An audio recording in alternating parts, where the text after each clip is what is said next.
What is up, guys? Today, I just saw Doctor Strange Into the Multiverse, or no, that's Spider-Man, Multiverse of Madness.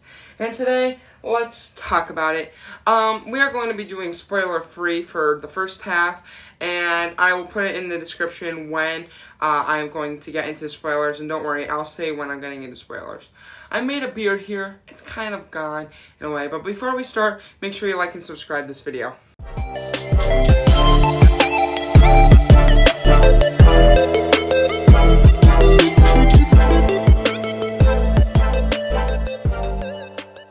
So, my thoughts, spoiler-free for right now.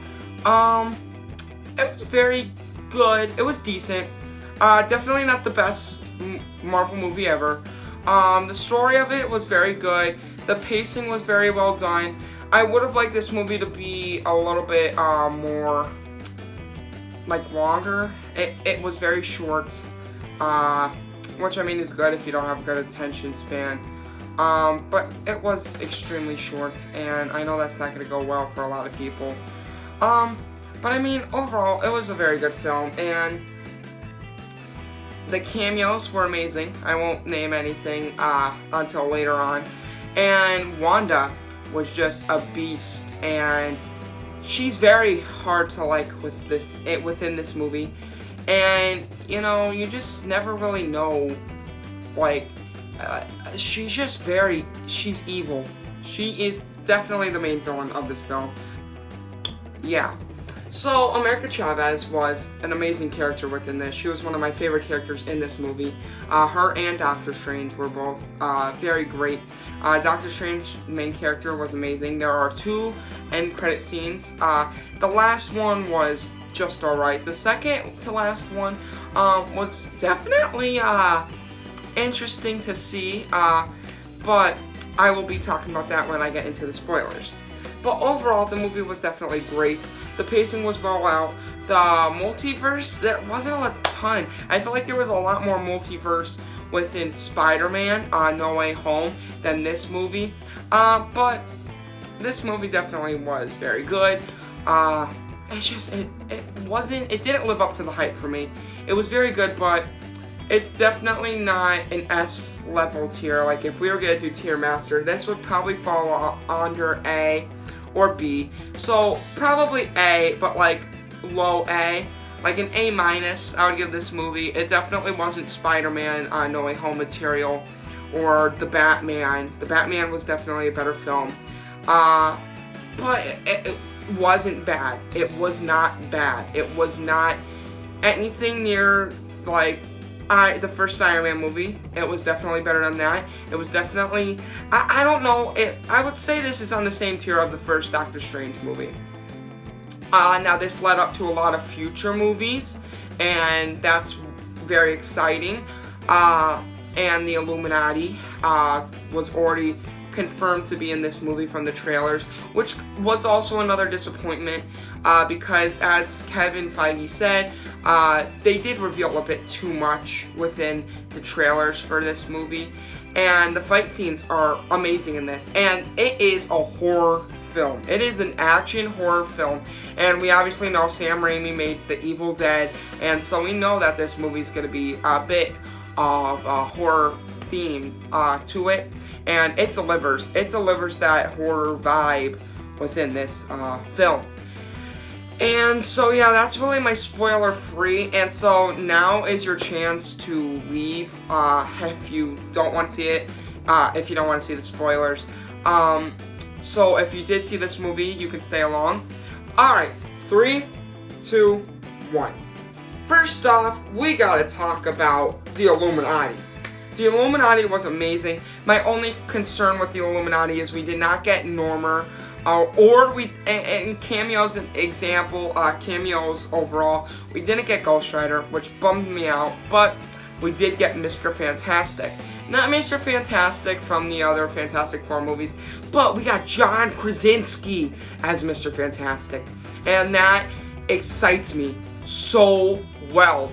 And this clearly states that John Krasinski will be coming back, even though he did die and all of the Illuminati died. I feel that John Krasinski will come back. Obviously, they're making the Fantastic Four movie for 2024, so he will come back eventually.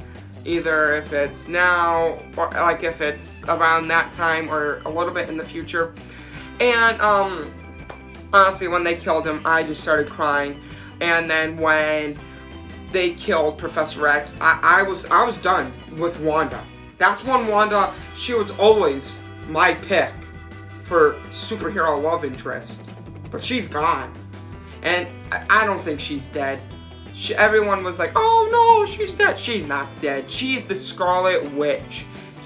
She can't die from a bunch of a building crashing on her. No, she's not dead.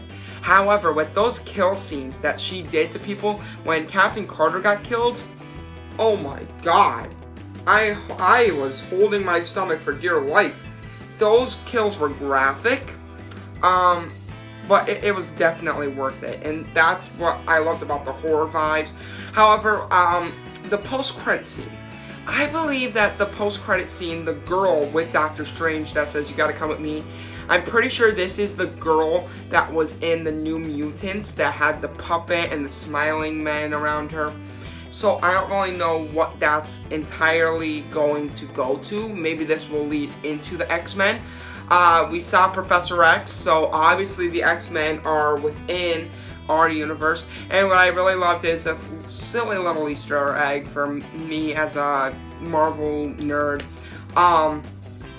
They did say this is Earth 616, and the Earth that they traveled to was 818 or something like that, or 858. It was something like that. It was in the 800s, and that's the only Earth they really went to. They quickly went through other Earths, and I thought we would get some more multiverse, but we really didn't. And yeah, it didn't really live up to the hype of the multiverse that I would like it to go to. I would have really liked to see some Ghost Rider action, and I know they're gonna reveal it down the road eventually. But I'm happy for what we got. I'm happy that we got to see John Krasinski. I feel like I wish they never showed Professor X in the trailers, because that would have been even a more exciting moment. And I'm glad they didn't show Reed Richards, Professor or Mr. Fantastic in the trailer, because that would have ruined the whole vibe. Because they already revealed Captain Carter, they already revealed Monica Rambeau, and they already revealed Professor X, and those are really the only cameos, and that and Reed Richards. Besides that, we really didn't get any. And that evil Doctor Strange at the end, as I thought it was evil Doctor Strange, apparently it's not. I don't really know what the deal is with that, because they never really confirmed anything. But from what he said, I don't think he is, because he said, I went to this girl, the love interest, I forget her name, I think it's Cadence, Christine. He went to Christine's wedding as well, so I didn't know if he was a future version of Doctor Strange or what, but he definitely, I don't think he was the what if version, and that kind of made me upset. So he wasn't, I don't really count him as a cameo. So yeah, we didn't get too much cameos, and we got that cameo of Ash. It's not really Ash, it's just a street vendor, but it's the same guy as Ash. And that last end credit scene made me laugh, because honestly, you're just standing there for 10 minutes just for him to get punched in the face and go it's over! Which kind of made me just go really. But yeah, so it was definitely an alright movie. There were some goods, some bads, but that's really my spoiler-free spoiler review on this film. So yeah, that's really it. But this definitely was a great film, and I'll definitely go see it again. I actually am going to see it again 4 times, so yep, this has been it. This is Nerd Out. Peace! It's over!